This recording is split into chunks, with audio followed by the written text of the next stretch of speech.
Hey, what's up, guys? In this video, I'm going to answer a subscriber's question. And that question was, what are my thoughts on Freemasonry and on the Illuminati?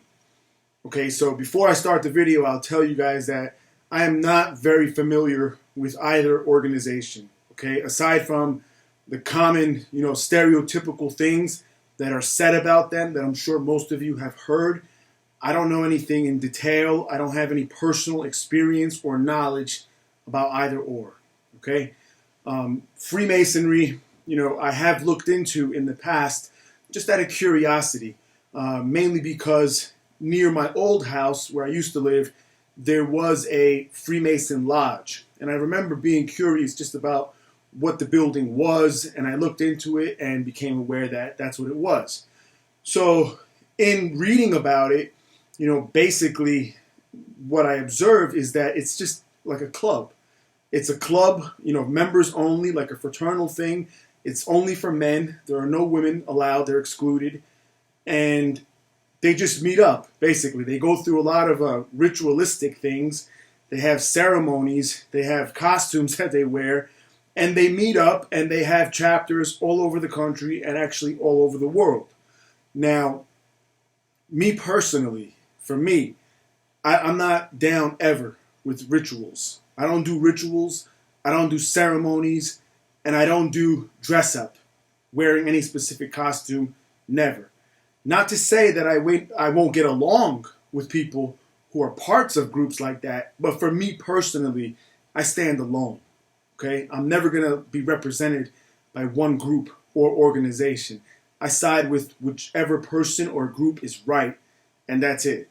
So, for me, it's not something that I'm interested in. However, for those that do have interest or are current members, there are benefits.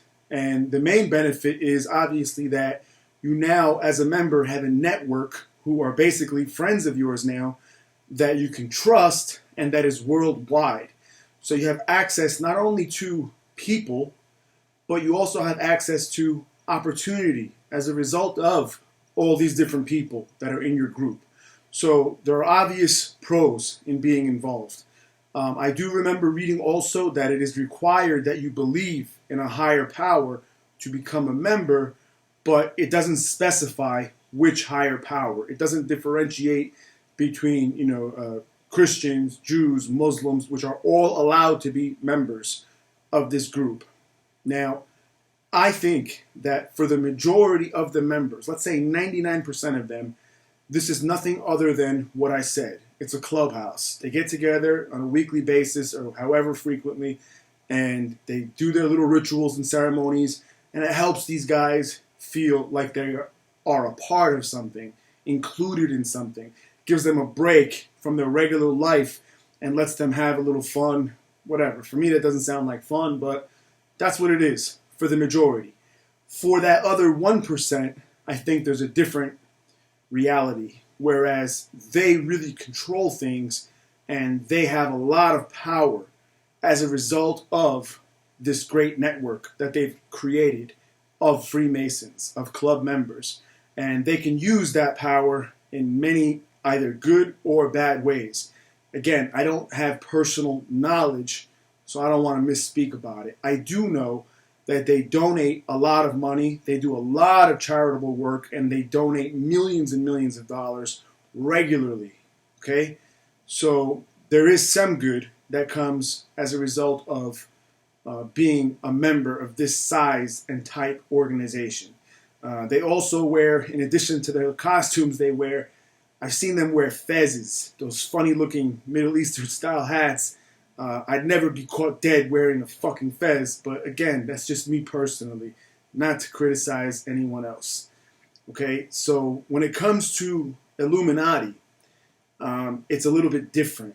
Going back to the last point on the Freemasons, many of our most powerful people in this country over the last hundreds of years have been Freemasons, going all the way back to George Washington. I believe most of our presidents have been Freemasons. So most of them are involved to some degree. And again, that goes back to that 1%. They're not the regular 99% members where they're limited in what they have access to in what they're told, in what they know, and in what they can see.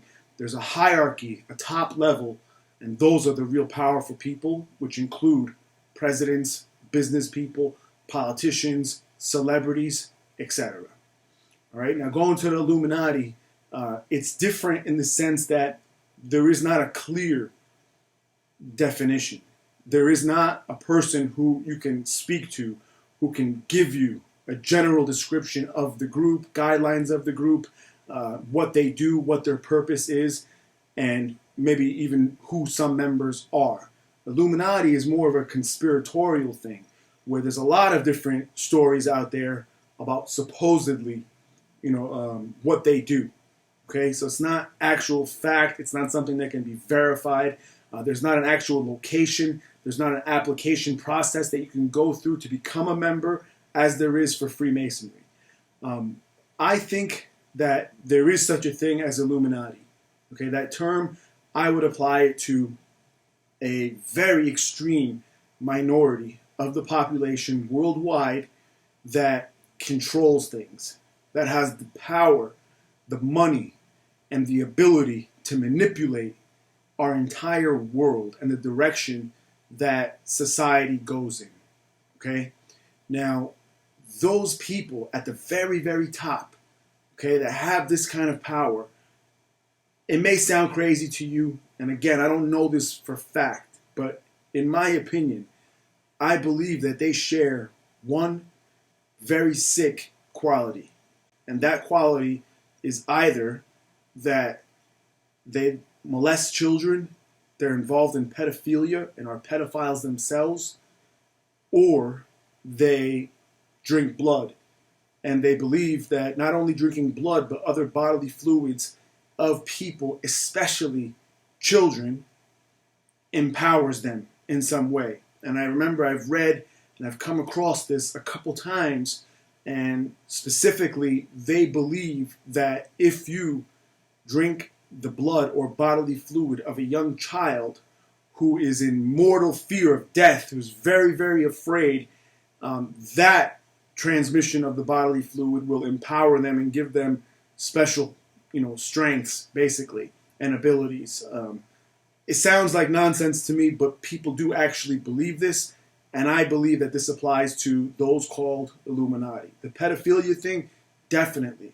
I don't know what it is about, these certain people or why they're attracted to that. I don't know if it's all based on their belief that they can obtain power from these children, but, this is all sick shit for me. And these are people that, deserve to die if, in fact, this is true. So I'm curious about what you guys know about this, because like I said, I don't know that much. Please share your comments, guys, and add to anything that I've missed on this. I hope you enjoyed the video. Thanks.